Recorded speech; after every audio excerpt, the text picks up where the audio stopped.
Why do empires die not on the battlefield, but in accounting books? History books usually tell us about the collapse of empires through dramatic war scenes, the fall of Rome through barbarian invasions, the Ottoman defeats on distant fronts, Napoleon's defeat at Waterloo. But these scenes are only the final act. The real story is written quietly behind the stage, in accounting ledgers, because the fate of a state is determined not by the size of its army, but by the balance of its budget. If revenues do not cover expenses, even the strongest empire begins to rot from the inside. The French Revolution is the result of exactly such decay. At school we are told this revolution through slogans of liberty, equality, and fraternity, the uprising of the people against an oppressive monarchy, the rise of Enlightenment ideas, the influence of philosophers. All of these are true but incomplete, because behind these ideals lay a much harsher reality. The French state was bankrupt. The king's treasury was empty. The state could no longer pay its debts. The tax system was unjust and no longer functioned. So the revolution was not just an explosion of ideas, but a financial collapse. By the end of the 18th century, France had one of the largest military powers in Europe. But this power came at a very heavy cost. Years of war, the luxury of the palace, the waste of the aristocracy, and especially the financial support given to the American War of Independence completely drained the state budget. France supported the rebels in America to weaken Britain. This was a strategic move, but it ended in disaster, because the loans taken to finance this war placed a massive burden on France's back. State revenues were not enough to cover these debts. The tax system was completely unjust. While nobles and the church paid almost no taxes, the entire burden was placed on peasants and ordinary people. The people were already poor. On top of that, even basic necessities were sold with heavy taxes. Taxes on salt, bread, and wine made life almost impossible. This is where the concept of legitimacy comes into play. A state can survive as long as it is seen as legitimate by its people. If people believe taxes are fair and the system works, they tolerate the state. But in France, this belief had disappeared. The people saw this. While the palace lived in luxury, they were starving. While nobles paid no taxes, peasants gave their last bite to the state. This was not only an economic crisis, but also a crisis of trust. That is why the phrase, "empires die not in war but in accounting," expresses a deep truth. That is exactly what happened in France. Accounting books turned red. The state could no longer borrow because no one trusted France anymore. Bankers, merchants, foreign financiers, none wanted to lend money to France because the state had lost its ability to repay. If a state cannot borrow, it cannot pay its soldiers. A soldier who is not paid will not stay loyal. State services collapse. Bureaucracy falls apart. And eventually the political system starts to dissolve. That is exactly what happened in France. The revolution may seem like an outburst of anger in the streets, but it was actually the result of years of accumulated financial collapse. Here is a critical point. People think revolutions are started by ideas, but ideas are only the spark. The real explosion is caused by economic pressure. If people are fed and feel secure about their future, no ideology can drag them into the streets.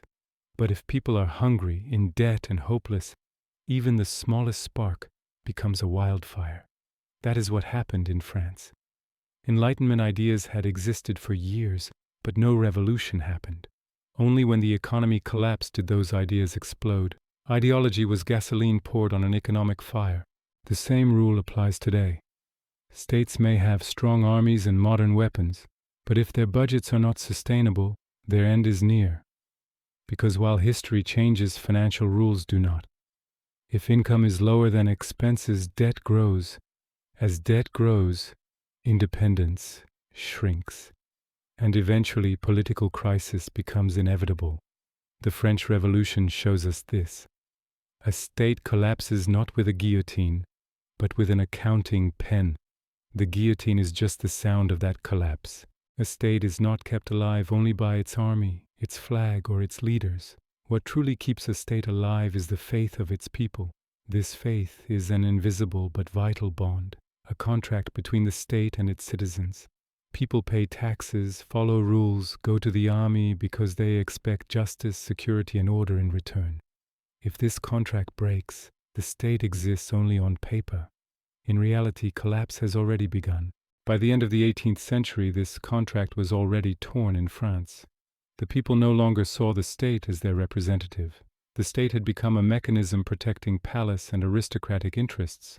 The most visible reason was the asymmetric tax system. The tax system is a mirror of how a state looks at its people. It shows who it protects and who it exploits. In France, the image was clear. Nobles paid no taxes. The church paid no taxes. The bourgeoisie negotiated. Peasants paid. Workers paid. The poor paid.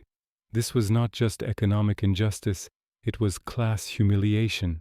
For peasants, tax was no longer a civic duty, but a punishment. A peasant worked in the field all day and gave most of his earnings to the state. Meanwhile, the noble in his castle paid nothing. The church collected donations but contributed nothing. This created one dangerous question in people's minds. If we are all French, why are only we paying? When this question is asked, the state is no longer legitimate. The most hated symbol of this injustice was the gabelle, the salt tax. Today, salt is ordinary, but in the 18th century, salt was vital. It was needed to preserve food, to dry meat, to survive winter. Without salt, survival was difficult. The state knew this and turned it into an opportunity. Salt was a state monopoly. People could only buy salt from the state. Prices were set arbitrarily and varied by region. In some places, salt was cheap. In others, it was insanely expensive. This caused three results. People became poorer. Smuggling increased. Hatred toward the state grew. People smuggled salt just to survive. Those caught were punished heavily. Prison, whipping, even death. The state punished people over salt. Imagine this. A person buys a little salt to feed his family. The state calls him a criminal. What does the state become in people's eyes? The answer is simple: an enemy.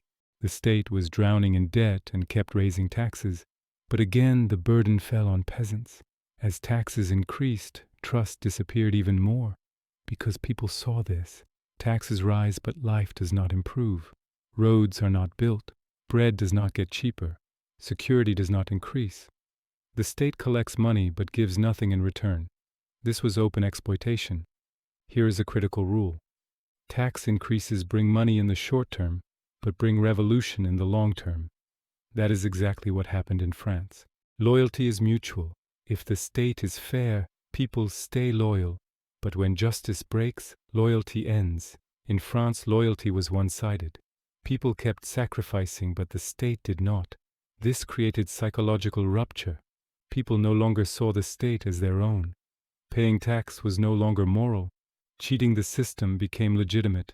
Smuggling increased. Avoiding taxes became resistance. People began to think cheating the state is not a sin. This is the most dangerous point for a state. Laws stop working. Order collapses. Everyone seeks their own justice. The state used force to stop resistance. Soldiers were sent. Uprisings were crushed. Peasants punished. But this did not extinguish the fire. It fueled it. Force creates fear, not legitimacy. Fear is temporary. When people are hungry, fear stops working. Peasants were starving. They lost land. They were in debt. They had no hope. Everything the state did backfired. Soldiers increased anger. Taxes increased rebellion. Punishment increased hatred. A state does not collapse suddenly. First, legitimacy dies.